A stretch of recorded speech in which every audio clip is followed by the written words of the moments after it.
아멘. 오늘 우리 모든 성도들에게 하나님 은혜가 함께 하기를 바랍니다. 아멘. 우리가 요즘 이제 뉴스를 많이 보면 흔히 강대국이라고 하는 것, 또 약소국이라고 하는 이런 의미들을 많이 생각하게 됩니다. 북한이 핵무기를 왜 만듭니까? 이 경제력으로 보면 아주 미약하지만 그래도 한 방 가지고 있다는 거, 이거 뭔가 힘 있다는 거, 이거 보여주려고 핵무기를 만들면, 또 그걸 못 만들기 위해서 온 세계가 유엔에서 또 제재를 하고 더 힘들게 만들고, 그럼 더 큰 소리 치고. 하여튼 이 세상의 정치는 마찬가지고 사람도 개인도 마찬가지입니다. 우리가 자녀를 키우면서 이 아이가 어떤 아이로 자랐으면 좋겠냐, 그래서 흔히 보통 우리가 쓰는 말이 큰 사람이 되었으면 좋겠다, 나라는 큰 나라가 되었으면 좋겠다. 큰 나라. 지금 모세가 지금 신명기 설교를 하면서 이스라엘 백성들에게 큰 나라라고 하는 얘기를 몇 번을 해요. 6절에서도 그렇고 7절에서도 그렇고 또 8절에서도 그렇고 이 큰 나라, 이 큰 나라가 뭐냐. 그래서 이스라엘 백성들이 지금 이 광야에서 광야 생활을 마치고 이제 가나안 땅에 들어가야 되는데, 들어가는 과정 속에서 그들이 해야 될 일은 가나안을 정복하고 그 땅을 하나님의 나라로 만들어야 되는데, 그러나 이 이스라엘 백성들의 입장에서 본다면 이 큰 나라의 개념은 그들이 노예로 살았던 애굽은 영토가 크잖아요. 나라 땅덩어리도 크고 인구도 많고 경제력도 있고, 왕이 그 바로가 그때 신하가 되어 가지고 건물을 지을 때 큰 구조물, 피라미드 같은 거, 여러분 지금도 저 이집트에 가서 피라미드 가서 구경을 해보면 엄청난 크게 돌덩어리 하나를 직사각형으로 깎았는데 한 4, 5m 되는 그 길이의 돌을 깎아가지고 그걸 가지고 이렇게 정사방에 육면체로 해가지고 피라미드를 만들어 놓지요. 아주 큰 거대한 스핑크스 만들어 놓지요. 이런 거 쳐다보면요, 야, 대단하다, 대단하다, 입이 벌어질 정도예요. 그러니까 경제력으로나 요즘으로 이제 주로 군사력. 요즘 군사는 특별히 미국이나 중국도 마찬가지고, 하여튼 레이더나 사드나 모든 것들이 전부 군사력, 경제력, 이걸 가지고 누가 큰 나라냐, 그죠? 우리가 큰 나라인데 내 조그마한 나라에 내 말 들으라, 꼼짝 말아라. 이 세상의 정치고 세상의 힘이에요. 그래서 이 이스라엘 백성들의 입장에서 그들은 애굽이라고 하는 큰 나라를 체험을 하고 나왔어요. 물론 광야에서 태어난 어린 사람들은 아직 그 애굽에 대해서 그저 부모로부터 이야기만 들었을 뿐이지만, 그러나 또 가나안 땅에 들어가면 그 땅에는 또 큰 나라들이 있어요. 물론 아모리 족속의 그 시혼과 바산왕 옥 두 왕을 이기긴 했지만, 그래도 또 요단강 건너에 가보면 아낙 자손과 같이 큰 족속들도 있고, 하여튼 이 세상에 크다고 하는 것들이 많아요. 그래서 모세는 이스라엘 백성들에게 무슨 얘기를 해주냐 하면, 7절에 보면 우리 하나님 여호와께서 우리가 그에게 기도할 때마다 우리에게 가까이 하신 것 같이 그 신이 가까이 함을 얻은 큰 나라가 어디 있느냐. 8절에도 오늘 내가 너에게 선포하는 이 율법과 같이 그 규례와 법도고 공의로운 큰 나라가 어디 있느냐. 이렇게 큰 나라가 어디 있느냐. 여러분은 큰 나라라고 생각하십니까? 여러분은 큰 사람이라고 생각하십니까? 아멘? 안 해? 나는 큰 나라다, 이 확신이 가십니까? 이 아직도 확신이 안 가는 모양이구나. 예수 믿으면서 내가 누구인가, 나의 정체성. 그래서 지금 모세가 이스라엘 백성들에게 얘기해 주고 싶은 것은 뭐냐 하면, 너희는 큰 나라다, 큰 나라다 얘기해 주고 있는 거예요. 그래서 오늘 우리가 말씀의 제목이 사역자의 자부심입니다. 자부심. 내가 누구인가? 물론 이게 자만이 되고 어떤 근거 없는 자신감이 되어버리면 그건 별 의미가 없어요. 이 근거 없는 자신감, 근자감, 누가 줄여서 얘기하는데 그건 별 의미가 없고, 하나님이 주시는 그 뭔가를 근거해서 자부심을 가지는 것, 이게 우리의 신앙입니다. 사역자에게는 이 자부심이 필요합니다. 여러분 자부심을 가지셨습니까? 좀 있습니까? 없습니까? 그래 봐도 나는 이런 사람이야, 나는 큰 나라야, 이 자부심이 좀 있어야 여기서 큰 소리가 나오고 큰 일을 해나갈 수가 있습니다. 근데 나는 아무것도 못한다는, 아주 자기 스스로 주눅이 들어서 아무것도 못하는 사람으로 생각을 하면 진짜 아무 일도 못하는 사람입니다. 오늘 우리가 예수를 믿는 사람들, 하나님의 사역자들에게 있어서 중요한 것은 세상적인 면에서 큰 나라의 개념이 아닙니다. 세상적인 면에서의 큰 나라는 영토라든지 인구 숫자라든지 경제력이라든지 군사력이라든지 뭐 이런 걸 가지고 나라가 큰 나라냐 작은 나라냐 그거 따지고 있지만, 오늘 우리가 이 말씀 속에서 하나님은 어떤 사람들을 큰 나라라고 말씀하느냐, 오늘 우리가 이것을 함께 생각하게 되기를 바랍니다. 다시 말해서 우리가 경제적으로 아주 가난하거나 또는 뭐 자식도 별로 뭐 지지리도 못 낳거나 또는 아니면 뭐 건강도 막 부족하거나, 우리 스스로 볼 때 참 내 자신에 대한 낭망할 만한 것들이 많지만 그래도 하나님은 우리를 큰 나라로 만드시는 하나님이십니다. 아멘. 이 우리를 큰 나라로 만드신 하나님, 그 하나님 때문에 우리가 이 자부심을 가지고 살아가야 되는 것, 이게 바로 모세가 이스라엘 백성들이 얘기를 해주는 말씀인데, 제일 첫 번째 4절에 보면 오직 너희 하나님 여호와께서부터 떠나지 않는 너희는 오늘까지 다 생존하였느니라. 지금 여기 보면 하나님 여호와께 이제 붙어 있었다, 붙어 떠나지 않은 너희라, 그렇게 표현을 합니다. 하나님 앞에 붙어 있다. 이스라엘 백성들에 대해서 왜 이들이 자부심을 가져야 되는지 첫째로 하는 것이, 너희는, 이스라엘은 하나님께 붙어 있는 사람이다. 여러분은 붙어 있습니까? 하나님께 붙어 있습니까?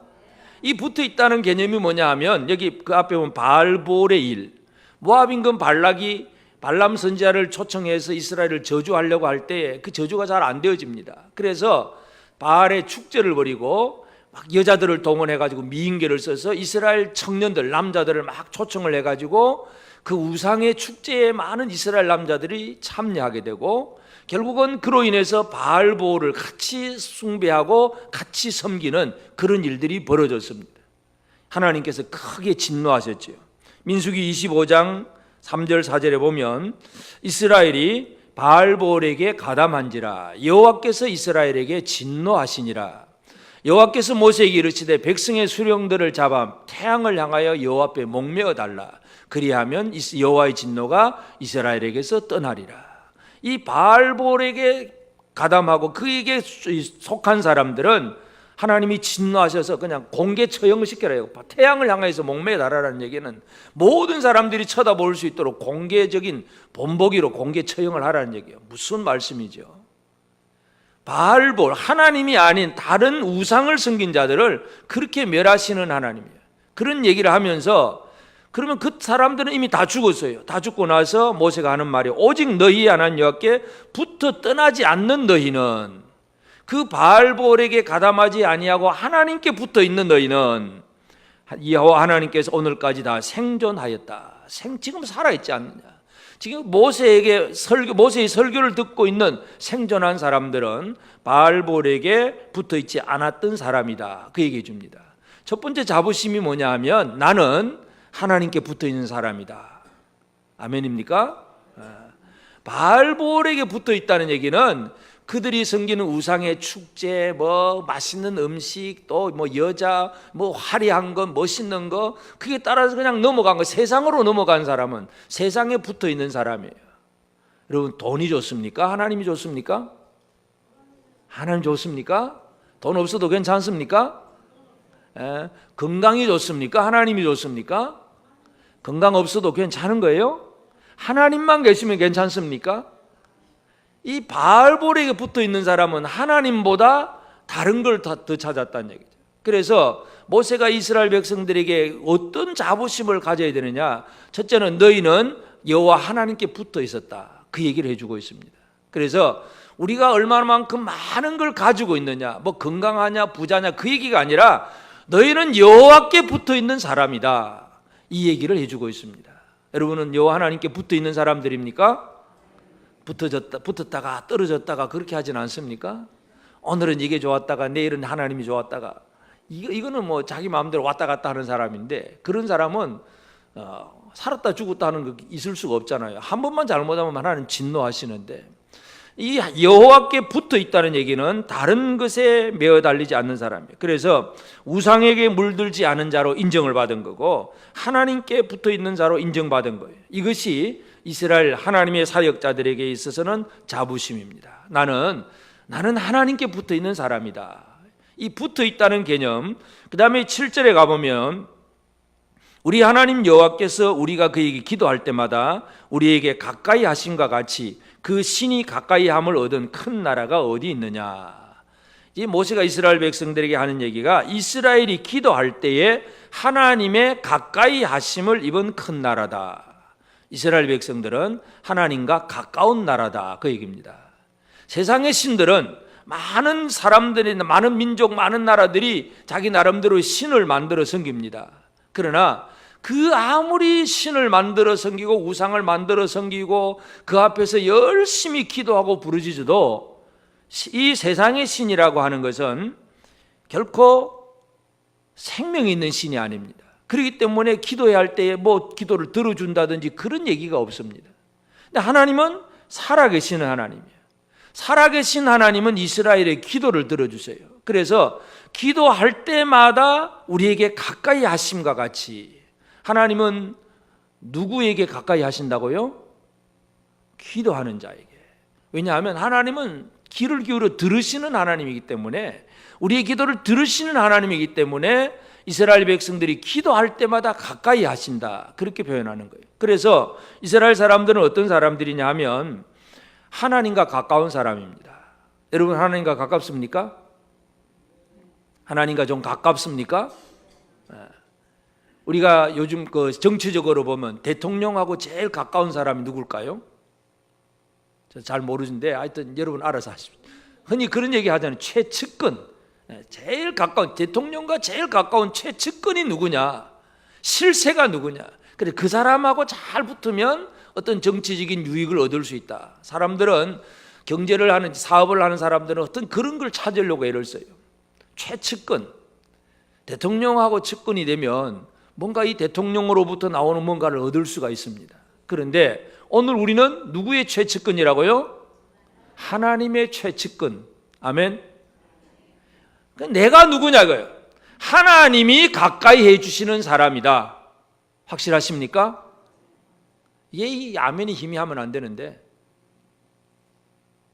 나는 하나님이 나를 가까이 해주는 사람이다. 믿으십니까? 네. 옆 사람에게 한번 얘기합시다. 나는 하나님과 가까운 사람이야. 이 큰 소리 칠 수 있어야 돼. 하나님과 가까우면 사탄이 두려워서 그냥 그 옆에 근접도 못해. 하나님과 가깝다는 얘기가 얼마나 귀한 일인지 모릅니다. 그래서 이스라엘 백성들에게 모세가 해주는 얘기가 그거예요. 하나님 앞에 가까이 함을 입는다는 게 얼마나 귀한 일인지 몰라. 그래서 하나님의 심판이라고 하면 하나님 앞으로부터, 하나님께로부터 버림받는 거예요. 가인이 제일 먼저 아벨을 죽이고 이제 하나님 앞에 쫓겨나지요. 창세기 4장 12절에 보면 네가 밭을 갈아도 땅이 다시는 그 효력을 내게 주지 아니할 것이요 너는 땅에서 피하며 유리하는 자가 되리라. 하나님 앞에서도 마찬가지고 땅에서도 피하고 유리하는 자가 된다. 이게 가인이 하나님 앞에 심판받은 내용이에요. 그래서 이 심판이라고 하는 것은 하나님과 멀다는 얘기고, 그러면 이 하나님의 은혜 가운데 있다는 얘기는 하나님과 가깝다는 얘기입니다. 이 땅에 있는 교회에 대해서 사도 바울이 하는 얘기가 에베소서 2장 12절 13절 보면, 그때 너희는 그리스도 밖에 있었고 이스라엘 나라 밖의 사람이라 약속의 언약들에 대하여는 외인이요 세상에서 소망이 없고 하나님도 없는 자이더니 이제는 전에 멀리 있던 너희가 그리스도 예수 안에서 그리스도의 피로 가까워졌느니라. 이게 구원받은 사람 얘기입니다. 교회 얘기. 교회는 뭐냐? 전에는 멀리 있었는데 이제는 그리스도의 피로 하나님 아버지와 가까워진 사람이다. 이것이 교회입니다. 오늘 우리는 우리가 어떤 사람인가를 다시 한번 이 모세의 말을 통해서 잘 이해할 필요가 있습니다. 우리는 하나님과 가까운 사람임을 기억하시길 바랍니다. 그래서 우리는 하나님 앞에 하나님의 최측근이다. 측근, 좌우에 오른팔 왼팔 이런 정도로 하나님과 가장 가까운 사람이라는 것, 이스라엘에 대해서 그렇게 얘기를 하고, 그 다음에 8절에는 오늘 내가 너에게 선포하는 이 율법과 같이 그 규례와 법도가 공의로운 큰 나라가 어디 있느냐. 또 이 큰 나라를 얘기할 때에 이렇게 선포하는 율법과 같이 규례와 법도가 공의로운, 이 율법과 같이 공의로운 큰 나라가 어디 있느냐, 그런 얘기를 해줍니다. 다시 말해서 이스라엘은 하나님이 선포하신 공의로운 율법을 소유한 나라, 이게 진짜 강대국이라는 것입니다. 세상적인 강대국은 어떤 군사력이나 경제력 이런 걸 가지고 주로 얘기를 하지만 하나님 보실 때 강대국은 뭐냐 하면 하나님이 주신 말씀이 선포되고 그 말씀을 받아서 소유한 사람, 그 말씀을 소유한 나라, 이것이 큰 나라, 강대국입니다. 여러분은 큰 사람입니까? 큰 나라 속에 속한 사람입니까? 큰 나라의 개념은 결코 세상적인 개념으로 생각하면 안 됩니다. 이 세상은 사탄이 늘 눈에 보기 좋은 걸 보여주잖아요. 이 큰 거 다 봐라, 이거 영광 다 줄게, 그런 이 세상의 것을 얘기하지만 하나님은 결코 그런 말씀을 하지 않습니다. 진짜 큰 나라가 누구냐? 하나님이 주신 율법, 말씀을 소유했다는 얘기예요. 여러분, 말씀을 소유한 것과 하나님의 주신 말씀이 없는 사람과의 차이는 엄청난 거예요.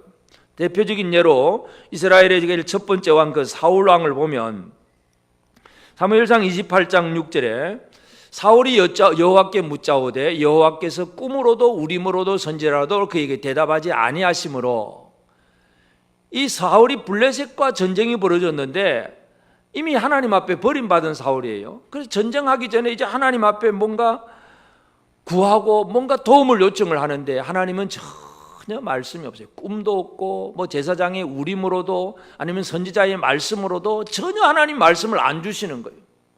그 사울의 결과는 결국은 옛날에 자기가 쫓아냈던 박수무당 불러서 구슬을 하고 뭐 죽은 사무엘의 영을 불러서 뭔가 들어보려고 하지만 결국 그 결과는 뭐냐 하면 죽는 거예요.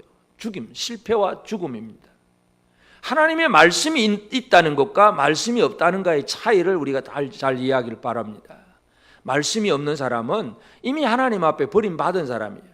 그래서 제멋대로 살아보려고 애를 쓰다가 그냥 죽는 사람이 말씀이 없는 사람이고, 말씀이 있는 사람은 물론 그 말씀 속에는 어떤 때는 책망도 있을 수 있죠. 왜 그러냐고 잘못했다고 진노도 하시긴 하지만 그래도 끊임없이 말씀을 주신다는 얘기는 하나님이 우리를 붙들고 가신다는 얘기잖아요. 여러분, 말씀을 소유하신 사람들입니까? 하나님의 말씀을 가지고 계세요? 이 주님이 제자들에게 내 말이 너희 안에 있으면, 주님 말씀이 우리 안에 있으면 이게 얼마나 큰 일인지 몰라요. 무엇이든지 구하라 다 이루리라. 주님의 약속이 그것입니다. 그래서 진짜 이 큰 나라의 개념은 어떤 경제적이나 어떤 외형적인 크기 규모가 아니라 하나님이 함께 하시느냐 함께 하지 않느냐, 그 얘기입니다. 그래서 지금 모세가 이스라엘 백성들에게 해주는 얘기, 너희들은 그 바알볼에게 속하지 아니하고 하나님께 붙어있는 자다. 또 기도할 때마다 하나님 가까이 해주시는 민족이다. 큰 나라다. 하나님 신 율법을 소유한 민족이다. 그 얘기를 해주면서 큰 나라 얘기를 합니다. 여러분, 우리가 무엇이 큰 나라인가를 다시 한번 기억하게 되기를 바랍니다. 우리나라도 뭐 세계적으로 보면 이 경제적인 면에서 엄청난 비약적인 발전을 많이 했지요. 그래서 이 참 소득 1000불도 안 되던 그 6.25 이후에 1000불도 안 되던 그 시점에서 지금은 작년 그 수출 그 무역액 보니까 세계 6위까지 올라갔어요. 엄청난 속도로 올라갔어요. 사람들은 그걸 보고 부러워합니다. 야, 대한민국이라는 나라 진짜 복 받은 나라다 그러긴 하는데, 그럼 대한민국이 왜 복을 받았을까요? 중국 사람들이, 중국 공산당이 이 대한민국을 연구를 하는데 이 도대체 이게 뭐냐 그래요. 남과 북이 처음에는 북한이 오히려 더 잘 살았어요. 북한이 더 잘 살았는데 이 남쪽이 왜 이렇게 잘 사느냐? 뭐 지하 자원이 많으냐? 뭐가 많으냐? 아무것도 없는데도 이렇게 잘 사는 거, 이것저것 다 따져보니까 결국은 이 대한민국은 기독교밖에 없다. 해답이 기독교. 그래서 이 중국 공산당이 제일 미워하고 두려워하는 것이 이 기독교입니다. 이게 지금도 마찬가지인데, 그래서 오늘 우리가 이 하나님의 도우심, 하나님의 함께 하심으로 이 나라가 지금도 이루어지고 있다는 사실, 이걸 우리가 기억할 필요가 있습니다. 그래서 하여튼 이건 우리나라 문제이긴 하지만 모세가 이스라엘 백성들에게 있어서 이처럼 그들이 하나님의 율법을 소유했고 기도할 때마다 하나님 가까이 하시고 또 하나님께 붙어있는 사람이라는 그 얘기를 해주고 있는 것, 이걸 잘 이해할 필요가 있습니다. 왜냐하면 하나님은 이제 하나님의 사역자들이 자부심을 가질 수 있도록 하나님이 역사하시는 일이 있습니다. 첫째로 하나님이 하시는 일은, 하나님은 그에게 붙어있는 자들을 생존하도록 보호해 주시는 하나님이세요.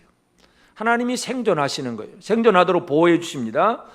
우리 사람의 생사는 다 하나님께 달려 있잖아요. 우리가 아무리 살고 싶어도 하나님이 너 그만하면 오늘이라도 가야 되고, 죽고 싶다 해도 하나님 좀 더 살아 그러면 열심히 살 수밖에 없어요. 그러니까 뭐 사나 죽으나 이건 전부 하나님 손에 달려 있습니다. 근데 하나님 안에 있느냐 밖에 있느냐, 이게 가장 큰 문제인데, 하나님이 자기 백성들, 이 하나님의 사역자들을 위해서 하시는 일을 보면 구약 성경에 이 나발, 아주 어리석은 부자 나발에게 있어서 지혜로운 아비가일이 있었는데, 아비가일이 다윗에게 해주는 말이 있어요. 사무엘상 25장 29절에 보면 사람이 일어나서 내 주를 쫓아 내 주의 생명을 찾을지라도 내 주의 생명은 내 주의 하나님 여호와와 함께 생명 싸개 속에 쌓였을 것이요 내 주의 원수들의 생명은 물매로 던지듯 여호와께서 그것을 던지시리이다. 아비가일이 다윗에게 지금 와서 하는 말이에요. 자기 남편이 잘못해가지고 지금 다윗이 막 분노해가지고 자기 집안 몰살시키러 오니까 아비가일이 급히 선물 만들어 가가지고 이 다윗에게 가서 당신은 왕이 그렇다 하는 얘기. 지금 광야에서 도망다니는 그런 처지에 있는 다윗이지만 아비가일은 정확하게 알고 있어요. 사람이 내 주, 다윗을 얘기합니다. 내 주를 쫓아서 내 주의 다윗을 죽이려고 할지라도 다윗의 생명, 당신의 생명은 내 주의 하나님 여호와와 함께 생명 싸개 속에 쌓여 있다. 생명 싸개, 생명 보따리, 요즘 말로 하면 생명 금고 안에, 생명 금고 안에 다윗의 생명을 딱 보존을 해두었다는 얘기예요. 어느 누구도 건드릴 수도 없다. 그러나 다른 대적들은 그들의 원수들의 생명은 물매로 던지듯이 그냥 다 그걸 하나님이 던져내버리시고, 다윗의 생명은 생명 싸개 속에 잘 쌓아놓았다, 그렇게 표현합니다. 하나님은 하나님의 사역자들을 생명 싸개 속에 잘 싸서 보존하시는 하나님이십니다. 아멘 하시는 분만 주의 은혜를 누리게 됩니다. 아멘도 좀 크게 한번 해보십니다. 여러분의 생명을 하나님이 하나님의 생명 싸개 속에 잘 쌓아두셨어요.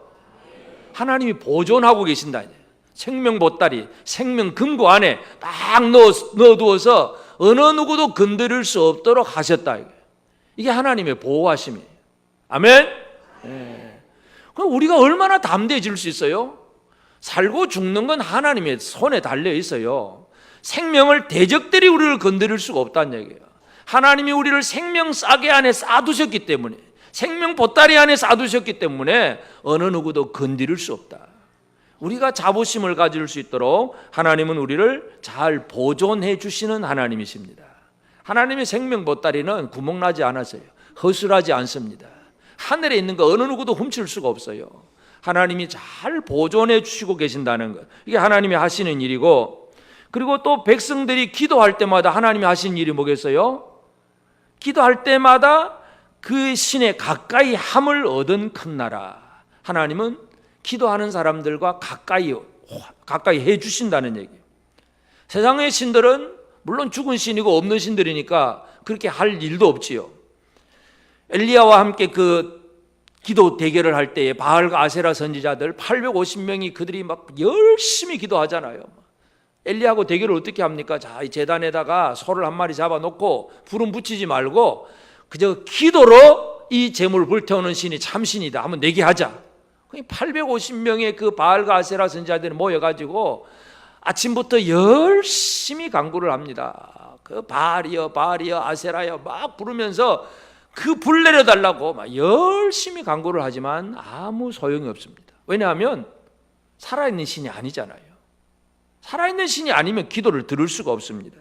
열왕기상 18장 29절에 보면 이같이 하여 정오가 지났고 그들이 미친 듯이 떠들어 저녁 소재 드릴 때까지 이르렀으나 아무 소리도 없고 응답하는 자나 돌아보는 자가 아무도 없더라. 미친 듯이 옷을 찢고 살을 찢고 피를 흘려가면서 기도를 했는데도 어느 누구도 아무도 소리도 없고 응답하는 자 돌아보는 자가 없더라. 이게 세상 신들 얘기입니다. 그런데 엘리야의 기도는 어떻습니까? 엘리야의 기도는 간단해요. 하나님, 내가 이 하나님의 선지자인 것, 하나님 살아계신 거 보여주세요. 이 제물에 불을 내려 주시옵소서. 바로 불이 내려서 그 제단 위에 제물을 소를 다 태워버립니다. 하나님은 기도하는 자와 가까이 해주시는 하나님이십니다. 이 원리를 이해하는 게 참 중요해요. 그래서 느헤미야도 구약성경 느헤미야도 하나님 앞에 기도하기를 시작하는데 느헤미야 1장 11절에 보면 주여 구하오니 귀를 기울이사 종의 기도와 주의 이름을 경외하기를 기뻐하는 종들의 기도를 들으시고 오늘 종이 형통하여 이 사람들 앞에서 은혜를 입게 하옵소서 하였나니 그때 내가 왕의 술관원이 되었느니라. 느헤미야는 자기 동족들이 고생한다는 얘기를 듣고 그 동족들을 위해서 열심히 기도를 할 때에 기도해요. 귀를 기울이사 종의 기도와 주의 이름을 경외하기를 기뻐하는 종들의 기도를 들으시고, 느헤미야가 믿고 있는 게 뭐냐면 하나님은 우리 하나님의 종들의 기도를 들으시는 하나님이다. 이거 믿고 사는 거예요. 여러분, 우리가 기도했는데 아무도 들어주는 자가 없다고 생각하면 허공에 그냥 고함 치르면 무슨 의미가 있습니까? 큰 소리로 부르짖어 기도하든 아니면 작은 목소리로 기도하든 아니면 소리도 안 내고 묵상으로 기도하든 내 기도를 들으시는 하나님이 계신다는 것을 믿는 자가 필요합니다. 기도는 우리가 하는 것이고 하나님은 기도하는 하나님의 백성들과 가까이 하시는 하나님이십니다. 이것이 오늘 우리에게 중요합니다. 하나님은 가까이 다가오시는 하나님이에요. 그냥 멀리서만 쳐다보고 그냥 계시는 그런 하나님이 아니라 자기 백성들 기도하는 자에게 가까이 하시는 하나님, 이 하나님을 우리는 이해해야 합니다. 그래서 하나님은 자기의 일꾼 사역자들을 생명싸게 다 보존하시고 그가 부르짖고 기도할 때마다 아주 가까이 하시고, 그 다음에는 그 백성들에게 선포하는 율법, 규례와 법도, 이 율법과 규례와 법도를 말씀을 주신다는 하나님은 자기 백성들 속에 말씀을 주시는 거예요. 이 하나님이 말씀을 주신다는 의미가 뭔가를 잘 이해할 필요가 있는데, 하나님의 말씀은 어떤 잔소리가 아닙니다. 하나님은 그 말씀을 주심으로 그 말씀을 주시는 분과 말씀을 듣는 자 사이에 관계가 이루어지게 하는 것이 말씀을 주시는 첫 번째 목적입니다. 하나님이 아담을 에덴 동산에 만들어 놓고 이제 잘 먹고 잘 살아라 그래도 괜찮아요. 그래도 됩니다. 그렇지만 우리가 흔히 그 질문하는 것 중에 왜 하나님은 그 에덴 동산의 선악을 알게 하는 나무로 만들어 가지고 인간으로 하여금 범죄하게 했는지 모르겠다. 하나님 이상한 하나님이다. 어떤 사람은 그렇게 생각을 해요. 왜 그럴까요? 그 선악을 알게 하는 실과 없었다면, 또는 먹지 말라고 명하신 그 말씀만 없었다면 죄를 안 지었을 거잖아요. 죄를 안 지었는지도 모르지만 하나님과는 별 관계가 없는 거예요. 하나님이 말씀하신다는 얘기는 하나님께서 말씀하시는 분, 또 사람은 말씀을 듣는 분, 듣는 사람, 이 사이에 관계가 이루어지게 하는 것이 하나님의 말씀이고 계명입니다. 여러분, 지나가는데 아무 관계 없는 사람에게 여러분 뭐 얘기합니까? 혹시 뭐 길을 몰라서 물어보는 수는 있긴 하겠지만 아무 관계 없는 사람하고는 별 말 안 해요. 근데 지나가는데 아는 사람을 저기서 만납니다. 어떻게 할까요? 아주 급해서 말을 못하면 안녕하고 손 한번 흔들더라도 관계가 있으면 뭔가 의사표시가 돼요. 말이 돼요. 이 말씀하신다는 얘기는 우리와 관계 맺으시겠다는 하나님의 은혜고 사랑입니다. 하나님이 자기 백성들에게 말씀을 주셔요. 십계명의 율법의 말씀, 다른 많은 민족들에게 주지 않는 특별한 은혜를 이스라엘에게 주신다는 얘기는 이스라엘과 관계 맺으시는 하나님이고, 그리고 또 히브리서 1장 3절에 보면 이는 하나님이 영광의 광채시요 그 본체 형상이시라 그 능력의 말씀으로 만물을 붙드시며 죄를 정결하게 하는 일을 하시고, 예수님이 하신 일이 뭐냐? 말씀으로 만물을 붙드시는 하나님 주님이십니다. 결국 우리를 붙들어 주시는 것이 말씀이라는 얘기예요. 우리와 관계를 맺고 우리를 붙들어 주시는 것이 바로 하나님이 말씀입니다. 그래서 말씀하시는 하나님은 우리를 내버려 두지 않으신 하나님이라는 것, 그래서 광야 백성들에게 십계명 많은 율례와 규례들을 주시는 하나님이라는 것, 이것을 이해할 필요가 있습니다. 그래서 이제 우리는 이 하나님이 옛날에나 지금이나 똑같습니다. 지금도 하나님은 우리에게 말씀 주신 하나님이고, 우리가 기도할 때마다 우리와 가까이 하신 하나님이고, 우리가 뭔가 우리 힘으로 할 수 없을 때 하나님은 생명싸개 안에서 우리를 잘 보존해 주시는 하나님이세요. 구약시대나 지금 이 신약시대나 똑같습니다. 하나님은 같은 하나님입니다. 그래서 이제 오늘 우리가 해야 될 것은 이제 하나님이 주시는 사역자의 자부심, 내가 누구인가에 대한 자부심을 가지고 하나님 앞에서 사역을 해야 됩니다. 첫째는 하나님이 나를 어떤 사람으로 만드셨는가, 내가 어떤 사람이 되었는가, 여기에 대한 자부심을 가질 필요가 있습니다. 베드로전서 2장 9절에 보면 그러나 너희는 택하신 족속이요 왕같은 제사장들이요 거룩한 나라요 그의 소유가 된 백성이니 이는 너희를 어두운 데서 불러내어 그의 기이한 빛에 들어가게 하신 이의 아름다운 덕을 선포하게 하려 하심이라. 베드로 사도가 편지를 쓸 때, 이 베드로 사도 처음 편지 쓸 그때 당시 초대교회 성도들은 많은 어려움 속에 있는, 고난받는, 핍박받는 교회였습니다.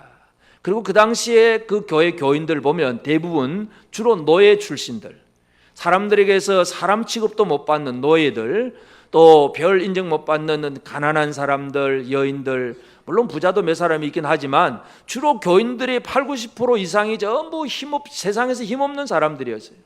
그렇게 힘없이 그냥 능력 없이 살아가는데 예수 믿으려고 하니까 또 반대자들, 핍박자들, 조롱하는 사람들, 많은 사람들이 있어요.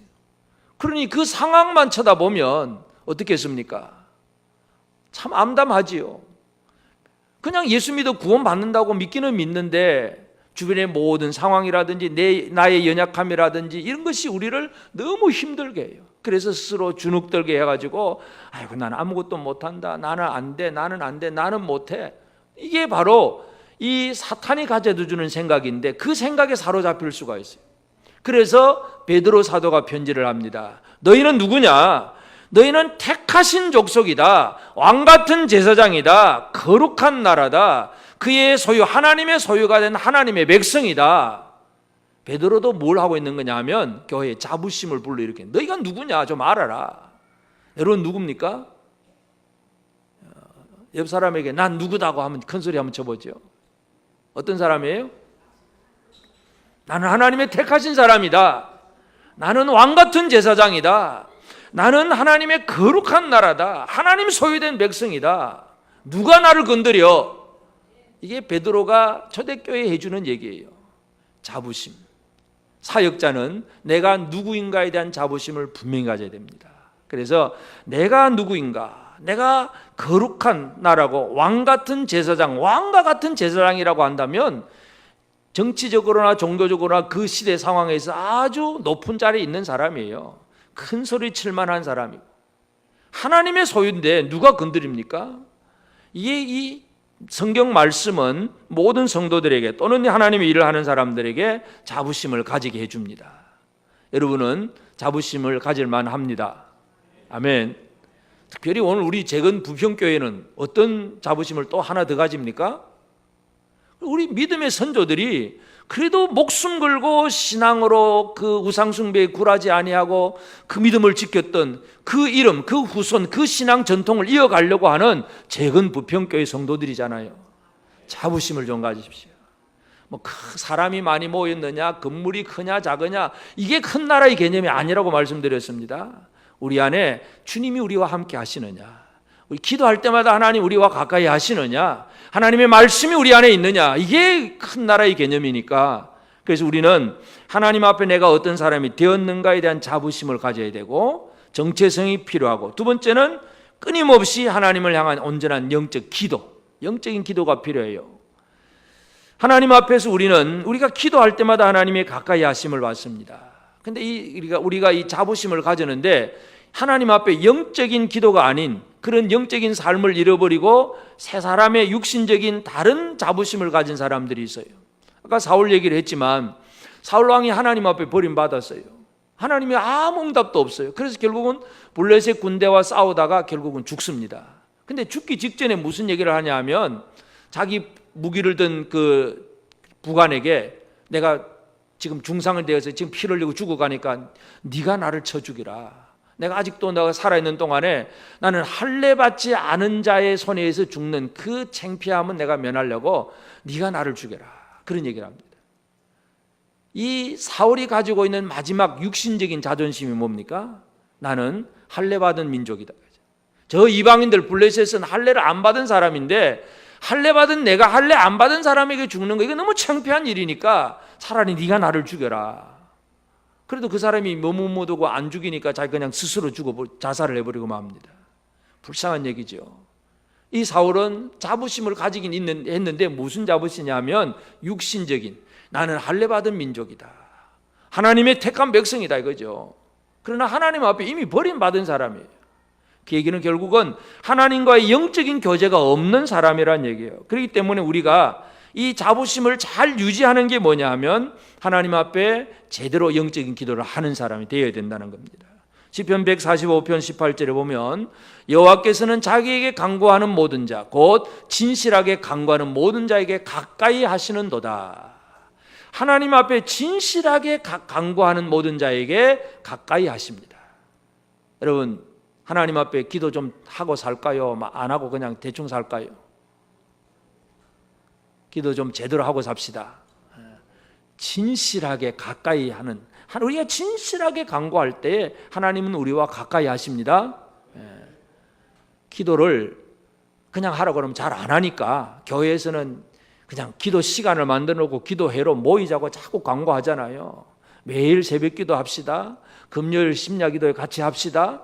또는 뭐 사역팀들 도고 기도팀에 와서 같이 기도합시다. 이게 왜냐하면 혼자 잘 안 될 때가 너무 많잖아요. 처음에 하루 이틀은 되는데 작심삼일이야. 3일 넘어가기 힘들어요. 그래서 새벽마다 모입시다. 금요일도 모입시다. 모여서 기도합시다. 계속 간구하는 얘기는 진실하게 간구하는 그것이 얼마나 하나님 앞에 소중한가 얘기예요. 그렇게 할 때에 하나님은 가까이 하시는 하나님. 그리고 진실하다는 얘기는 진리라는 얘기인데 진리는 뭐냐면 요한복음 4장 24절에 보면 하나님은 영이시니 예배하는 자가 영과 진리로 예배할지니라. 영이신 하나님 앞에 우리의 영과 진리의 말씀으로 아버지 앞에 만나는 거예요. 그게 가까워지는 거예요. 하나님과 가깝다는 얘기는 진짜 예배가 제대로 이루어져야 돼요. 영과 진리로 예배하는 자가 이루어져야 됩니다. 이것이 하나님을 가까이 하는 그런 하나님의 주신 그 자부심을 아주 계속 지속해 갈 수 있는 것은 바로 진실로 하나님 앞에 간구하는 영과 진리로 예배하는 사람이 되는 것입니다. 제대로 하나님과 가까워지고 살기를 바랍니다. 하나님 우리에게 자부심 주셨는데 이걸 잘 하루 반짝하고 끝나면 안 되잖아요. 계속해서 이 자부심을 누리고 살아야 돼요.